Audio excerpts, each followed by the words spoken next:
Salam Ibu Bapak, sahabat terang hidup yang berbahagia dalam Kristus. Satu hal yang sangat penting dalam kehidupan kita bahwa Yesus sudah mati di kayu salib buat kita dan memberi jaminan kepastian akan hidup yang kekal. Jadi kapanpun Tuhan memanggil kita, kita punya tempat yang pasti di sorga karena Yesus yang memberi jaminan buat itu. Kita bersyukur hari ini kita mendapat kehormatan untuk belajar tema penting. Tema saya adalah kekuatan dari penerimaan diri yang sejati dalam Kristus. Saya baca beberapa ayat, saya baca dari pertama ayat 7 dari Yohanes pasal 4. Pasal 4 ayat 7 saya baca. Maka datanglah seorang perempuan Samaria hendak menimba air. Kata Yesus kepadanya, berilah aku minum. Nah, ini perkataan pertama sekali yang diucapkan Yesus kepada perempuan Samaria. Nah, siapa perempuan ini? Ya, beberapa penafsir mengatakan bahwa dia sudah menikah berkali-kali. Dan suami yang sekarang juga bukanlah suaminya. Ada banyak sekali latar belakang mengapa demikian. Tetapi yang pasti bahwa latar belakang dia seperti itu membuat dia ditolak. Terlepas bahwa orang Samaria ada hubungan tidak baik dengan orang-orang Yahudi di Yerusalem karena dulu dalam sejarah sekitar 100 tahun yang lalu itu terjadi perpecahan antara kerajaan utara Yerobeam dan kerajaan selatan Rehabeam anaknya Salomo. Nah, sejak itu terpisah sampai peristiwa Yesus datang ke Samaria dan bicara dengan perempuan itu, keadaannya masih seperti itu. Sehingga ada permusuhan antara orang Yahudi di bagian selatan di Yerusalem dan di utara di Samaria. Dan ketika Yesus datang dan bicara dengan dia, ini membuka tabir lama yang secara sejarah sudah sangat membeku, mencairkan ulang sebuah relasi yang hancur dalam perjalanan sejarah bangsa ini antara orang Yahudi di selatan dan orang Yahudi yang ada di Samaria di utara. Karena berbagai hal, salah satu karena mereka tidak beribadah di Yerusalem di Bait Allah, tapi Yerobeam membuat tempat ibadah di Betel dan itu membuat mereka kemudian terpisah dan menjadi berbeda sekali, sinkretisme menjadi banyak sekali, dan orang Yahudi bagian selatan menduduk. Mereka tidak lagi murni sebagai Yahudi. Para mereka kakak adik, satu suku di selatan dan 10 suku di utara. Dan ketika Yesus berkata, berilah aku minum, ini satu perkataan yang penting. Apakah Yesus butuh air? Tidak. Tapi ini percakapan awal untuk Yesus kemudian menerima dia pada endingnya. Sehingga ini memberi makna buat kehidupan dia. Dia begitu ditolak, di antara orang Samaria pun ditolak. Apalagi orang Yahudi selatan jauh lebih ditolak karena bermasalah dengan latar belakang dia. Mungkin dia begitu buruk dalam pandangan orang-orang di kotanya di Sikar, sehingga mereka pun menolak dia. Sehingga dia mengambil air di jam di mana orang tidak pergi mengambil air, karena dia punya relasi dengan orang lain. Mungkin orang mencibir, orang menghindar, mungkin orang melihat seperti sesuatu yang menjijikan, dan itu membuat berat sekali. Tapi Yesus bisa menerima dia. Mengapa? Karena satu kata, yaitu kasih. Hal yang kedua, ketika dia diterima oleh Yesus, maka ini membuat lembaran baru di hidupnya. Ini satu hidup yang baru dalam kehidupan perempuan Samaria, dan itu juga seperti kita. Kita tidak layak di mata Tuhan. Dosa kita banyak, pelanggaran kita banyak. Kita mati dalam dosa. Kita tidak mungkin datang kepada Allah. Tetapi Yesus datang dan tersalib buat kita. Itulah sebabnya dikatakan bahwa karena begitu besar kasih Allah akan dunia ini. Berapa besar kasih Allah kepada Anda dan saya, sehingga dia bisa menerima Anda sebagai anak-anaknya. Dikatakan bahwa setiap orang yang percaya kepadanya diberi kuasa untuk menjadi anak-anak Allah. Yohanes 1 ayat 12. Jadi kombinasi antara Yohanes 3:16 dan Yohanes 1 ayat 12, bahwa karena Allah begitu besar mengasihi kita, dia menyelamatkan kita, dia mengampuni kita, menerima kita tanpa syarat, dan memberikan kita status yang baru sebagai anak Allah. Nah, ini tidak bisa kita ukur, tidak bisa kita nilai dengan parameter apapun, termasuk uang apalagi. Ini anugerah Tuhan. Nah, ketika Yesus menerima perempuan Samaria ini, maka lembaran baru bagi hidupnya sudah dimulai. Ketika kita percaya Yesus dan Tuhan menerima kita, kekuatannya ialah kita bisa menerima diri kita apa adanya. Mungkin orang tua kita menuntut A, B, C, D. Apalagi kalau kita lahir di mana papanya atau mamanya, apalagi dua-duanya, sangat perfeksionis, menuntut syarat-syarat tertentu untuk kemudian menjadi bermakna di mata mereka. Lalu karena kita tidak mencapai standar itu, kita seperti bahkan tertolak di rumah kita sendiri. Dan banyak anak-anak yang mengalami penolakan, entah di rumah sendiri, ini menyakitkan, di sekolah oleh teman-teman, oleh guru, di pergaulan dia, sehingga dia tidak punya lingkungan di mana dia bergaul karena semua orang menjauhi dia. Tapi ketika Yesus menerima kita, maka lembaran baru dalam Kristus sudah dimulai, yaitu kita bisa menerima diri kita. Dan ini menolong kita untuk tidak stres dan depresi. Ini menolong kita untuk melihat bahwa hidup kita, diri kita, kehidupan ini bermakna dalam Yesus. Mengapa? Karena Yesus sudah terima kita tanpa syarat. Yesus sudah mengampuni kita tanpa syarat. Yesus sudah mengangkat kita menjadi anak-anak Allah tanpa syarat. Dan ini sekali lagi membuat kita bermakna, membuat kita memulai lembaran baru dalam Kristus. Hidup yang baru dalam Kristus. Yang lama, kata Paulus, sudah berlalu.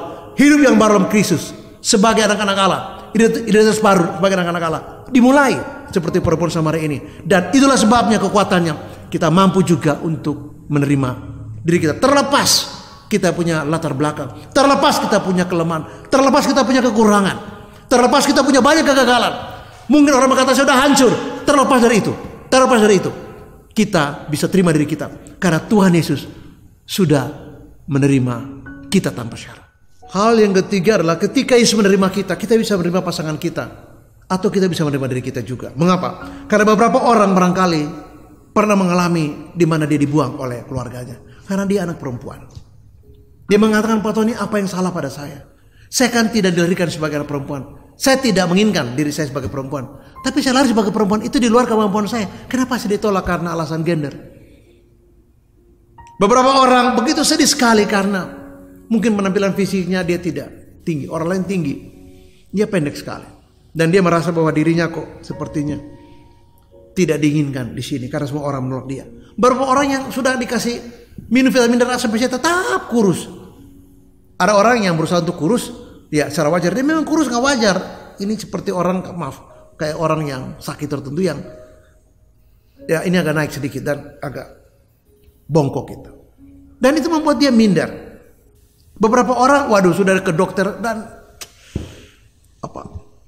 jerawatnya begitu banyak dan dia merasa, aduh. Beberapa orang merasa giginya jelek, aduh, dia merasa jengkel sekali. Kenapa saya lahir seperti ini?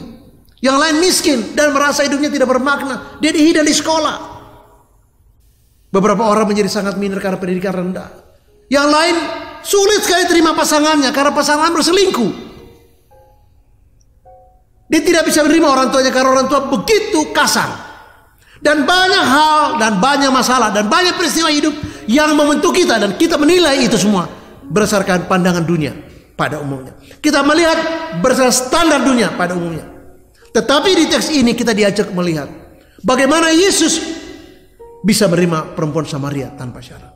Bisa menerima kita tanpa syarat. Nah, disinilah terbuka ruang belajar yang sangat berat buat kita. Bagaimana kita bisa tuntas menerima diri kita. Mau kita kurus, mau kita gemuk. Ada orang marah. Kenapa bilang saya gemuk? Hah? Kenapa saya nggak bilang you gemuk? Kok saya bilang saya gemuk? Kenapa you tersinggung? Ya tapi saya dengar. Ya siapa juga suruh kamu dengar. Jadi berantem mereka. Ya lalu mengatakan, kenapa sih kamu lihat saya? Emang saya kurus? Kalau saya kurus kamu rugi gitu? Wah, jadi masalah. Beberapa orang sulit bisa menerima dirinya karena dia timpang. Yang lain sulit menerima karena tangannya kurang. Nah, orang catat lebih berat untuk lulus dari ujian penerimaan diri. Tetapi di atas semuanya, kita harus bisa menerima diri kita sebagaimana yang dilihat oleh Yesus. Kita harus bisa menerima diri kita sebagaimana Yesus menerima kita. Bukan orang lain yang berpersepsi tentang kita soal baik, buruk, wajar, tidak wajar, worth it, tidak worth it. Bukan. Tetapi bagaimana Yesus menilai kita. Nah, kita pakai lensa yang sama untuk nilai diri kita. Kalau diterima kita tanpa syarat, kita barangkali harus bergumul untuk menerima diri kita. Atau mungkin pengalaman kita atau relasi kita dengan orang lain yang kita sulit bisa terima. Kok dia bisa ya mengkhianati saya? Kok dia bisa ya berkhianat di belakang saya? Kok dia bisa ya menjatuhkan saya? Kok bisa diam-diam dia menusuk saya dari belakang? Kok bisa ya jahat benar? Nah, ini pergumulan buat kita. Apakah kita bisa menerima dia? Apakah kita bisa menerima diri kita? Pengalaman itu yang menyakitkan sekali seperti itu. Seperti yang Yesus lihat, dan ini pelajaran yang penting buat kita. Yang keempat ialah ketika kita menyadari bahwa kekuatan penerimaan Yesus atas hidup kita begitu mendalam dan begitu esensial, maka kita belajar untuk mengatakan begini, Tuhan Yesus baik. Ini penting. Saya berbicara kepada satu anak gadis yang dia mengalami kekerasan seksual waktu dia masih umur kecil, 6 tahun. Dia sulit untuk menerima bahwa Tuhan itu baik. Dia bakal bertanya, Pak Tony, waktu saya mengalami itu, Pak, di mana Tuhan? Waduh, pertanyaan yang tidak sederhana untuk dijawab. Seperti dia menyalahkan Tuhan, karena kalau Tuhan ada, kok Tuhan biarkan? Saya kan masih kecil, Pak. Jadi saya tidak berdaya. Orang tua saya sibuk, papa saya pergi, mama saya kerja. Dan saya mengalami itu, bahkan di rumah saya sendiri. Oleh siapa? Orang-orang dekat saya, yang seharusnya melindungi saya, malah menghancurkan saya. Saya tidak bisa terima ini. Dan ini saya katakan berat karena memelukai jiwanya. Gambaran yang buruk tentang masa lalunya selalu terbaca, selalu membayangi, selalu terpampang jelas, seperti baru terjadi kemarin. Padahal ini sudah puluhan tahun yang lalu. Sekarang dia tidak anak kecil lagi, sekarang dia sudah dewasa. Tapi pengalaman itu masih menggores jiwanya, masih melukai jiwanya, masih begitu menghancurkan gambaran dirinya. Dan saya mengatakan, orang yang menerima penerimaan diri dalam Yesus, dia yang mengalami bagaimana Yesus sudah mati buat dia, mengampuni dosanya, menerima tanpa syarat, akan mengatakan bahwa Tuhan Yesus baik. Ketika Anda gagal, bisa Anda mengatakan Tuhan Yesus baik? Ketika Anda mengalami satu situasi yang sulit pernikahan, pasangan Anda pergi meninggalkan Anda, mungkinkah Anda mampu mengatakan bahwa Tuhan Yesus baik? Ketika usaha Anda hancur, ketika Anda ditipu, ketika Anda dihianati, orang pinjam uang, dia seorang hamba Tuhan, dia seorang pelayan Tuhan yang Anda percaya dan Anda hormati dan segani, karena itu tanpa jaminan Anda pinjamkan uang sekian miliar dan ternyata dia tidak bisa bayar. Apakah Anda mengatakan bahwa Tuhan Yesus baik? Tantangan kita yang besar ialah setelah kita menyadari bahwa Tuhan menerima kita tanpa syarat, kita belajar menerima diri kita. Kita belajar menerima keadaan kita, peristiwa kita, pengalaman kita, termasuk orang lain. Nah sekarang kita belajar untuk mengatakan, apapun yang terjadi, sesulit apapun, saya tidak mampu saya mengerti peristiwa itu karena terlalu berat dan melukai. Mampukah kita mengatakan bahwa Tuhan Yesus baik? Itu tantangan buat kita. Dan orang yang mengalami kekuatan dari penerimaan Allah atas dirinya bisa berkata bahwa ya Tuhan, apapun yang terjadi, Engkau Tuhan Yesus selalu yang terbaik buat kehidupan saya. Dan ini obat buat kita. Saya tidak tahu apakah Anda sedang hancur hari ini. Apakah Anda sedang, usaha Anda sudah tidak bisa lagi untuk pulih secara rasional. Rasanya sudah tidak mungkin bisa dipulihkan hubungan ini. Sudah terlalu jauh dan mustahil. Anda harus belajar mengatakan, Yesus yang terbaik buat jiwaku. Yesus yang terbaik buat hidupku. Yesus yang terbaik buat perjalanan saya. Dan selalu terbaik. Walaupun saya terbatas memahami ini, tapi Yesus yang terbaik. Dan ini kekuatan dari penerimaan Yesus atas kehidupan kita. Saya ingin menutup dengan mengatakan ini. Hanya satu alasan mengapa Yesus bisa menerima perempuan Samaria yang begitu buruk di mata orang-orang sekotanya di Syikar, yaitu cinta kasih. Ketika Yesus menerima dia, maka kita melihat sungguh amat besar, sungguh terlalu besar cinta kasih Yesus kepada perempuan Samaria, sehingga bisa menerima dia tanpa syarat, sehingga dia mampu menerima dirinya. Bahkan dia tidak lagi memikirkan bagaimana orang menolak dia. Dia pergi dan bersaksi kepada mereka tentang Yesus yang adalah Mesias yang dijanjikan. Dan waktu orang-orang Samaria datang melihat, benar perkataan perempuan ini. Jadi dia tidak lagi melihat bagaimana orang menilai dirinya, tapi dia melihat bagaimana penerimaan Yesus yang begitu besar dalam hidupnya. Mari kita memiliki cinta kasih yang sama dari Yesus, supaya kita bisa menerima diri kita, menerima pasangan kita, menerima orang lain terlepas dari perbedaan, salah paham, pengalaman buruk, peristiwa yang menyakitkan, peristiwa yang menyedihkan sekali, yang menghancurkan, yang rumit dan tidak bisa kita mengerti nalar. Kita bisa untuk menerima itu semua dan mengatakan Yesus yang baik. Kenapa? Ada satu kata penting, yaitu cinta kasih Yesus yang memenuhi jiwa Anda dan saya. Terus memberkati dan shalom, amin.